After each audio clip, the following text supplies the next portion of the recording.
Hi அஸ்ஸலாமு அலைக்கும். Welcome to my channel crown paradise. இன்றைக்கி நம்ம வீடியோவில் ஒரு டீ டைம் ஈவினிங் ஸ்நாக்ஸ் தான் பார்க்க போகிறோம். Bread egg masala. கண்டிப்பாக இது வந்து கிட்ஸுக்கெலாம் ரொம்ப ரொம்ப பிடிக்கும். ஒன்ஸ் நீங்கள் ட்ரை பண்ணி பாருங்கள். கண்டிப்பாக வந்து கிட்ஸ் எகெயின் அண்ட் எகெயின் கேட்பாங்க. அந்த அளவுக்கு ஒரு சூப்பரான எம்மியான ரெசிபி. இதில் வந்து soya sauce, red chilli sauce அதெல்லாம் எதுவுமே கிடையாது.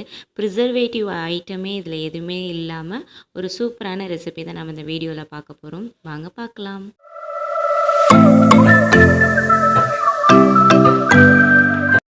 மீடியம் சைஸ் ப்ரெட்டை வந்து ஒரு 5 ஸ்லைஸ் வந்து நான் எடுத்துக்கிட்டேன். இது ஒரு தாராளமாக 2 to 3 பீப்புள் சாப்பிட்லாம்.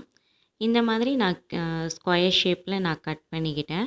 இந்த ஓரத்தில் இருக்கிற அந்த ப்ரௌன் இதை வந்து வேண்டான்னு விரும்புனீங்கன்னா அதை நீங்கள் கட் பண்ணிக்கலாம். பட் நான் அதை கட் பண்ணல. இப்போது ஒரு ஷாலோ ஃப்ரை தான் நம்ம பண்ண போகிறோம். ஸோ அதுக்கு வந்து நீங்கள் பட்டர் வந்து சேர்த்துக்கோங்க. கொஞ்சமாக பட்டர் சேர்த்துக்கோங்க. ஜஸ்ட்டு ஷாலோ ஃப்ரை தானே. வந்து கலர் வந்து ப்ரெட்டு மாறணும் அளவுக்குலாம் நம்ம வந்து டோஸ்ட் பண்ண வேணாம். ஜஸ்ட்டு வந்து அந்த ப்ரெட்டு எல்லாமே வந்து அந்த பட்டரை வந்து அப்சர்வ் பண்ணியிருக்கணும். ரொம்ப கிறிஸ்பியாக இல்லாமல் அந்த அப்சர்வ் பண்ணியிருக்கணும். அதுவே போதும். அதான் கரெக்டான பதம். இப்போ நம்ம எல்லாத்தையும் ப்ரெட்டெல்லாம் எடுத்துடலாம். நெக்ஸ்ட்டு அதிலே கொஞ்சம் கீ ஆட் பண்ணிவிட்டு தேவைன்னா கொஞ்சம் ஆயிலும் ஆட் பண்ணிக்கோங்க. நான் கீ மட்டும் ஆட் பண்ணிக்கிட்டேன். கீ நல்லா ஹீட் ஆனதுக்கப்புறம் நல்ல 2 பெரிய பல்லாரி வெங்காயத்தை வந்து சின்ன சின்னதாக கட் பண்ணிக்கிட்டேன்.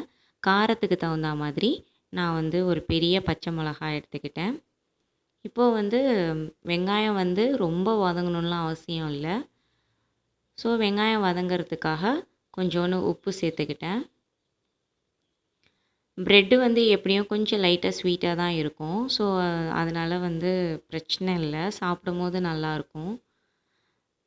இப்போது கொஞ்சோண்டு வந்து மிளகாத்தூள் எடுத்துக்கிட்டேன். இது காஷ்மீரி மிளகாத்தூள். காரம் ரொம்ப அதிகமாக இருக்காது. குழந்தைங்களுக்கு காரம் கம்மியாக இருந்தால் தானே நல்லாயிருக்கும்.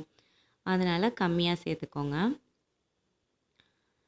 இப்போது நெக்ஸ்ட்டு வந்து இஞ்சி பூண்டு பேஸ்ட்டு ஆட் பண்ணிக்கிட்டேன்.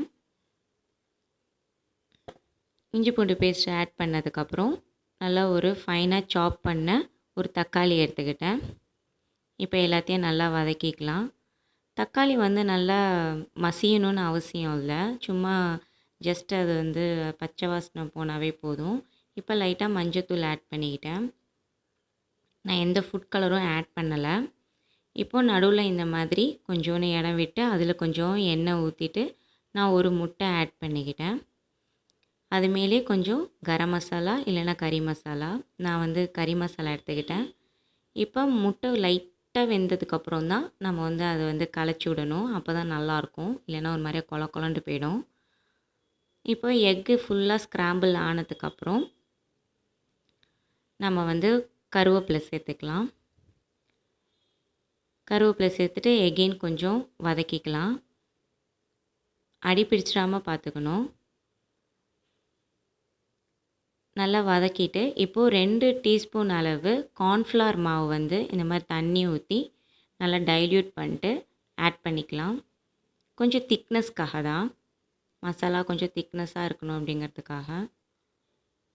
கொஞ்சம் திக்னஸ் கிடச்சதுக்கப்புறம் இப்போ நம்ம வந்து டோஸ்ட் பண்ணி வச்சுருக்கிற ப்ரெட்டெல்லாம் ஆட் பண்ணிக்கலாம். இப்போது எல்லா ப்ரெட்லேயும் படுற மாதிரி மசாலா ஏறுற மாதிரி நல்லா மிக்ஸ் பண்ணிக்கணும்.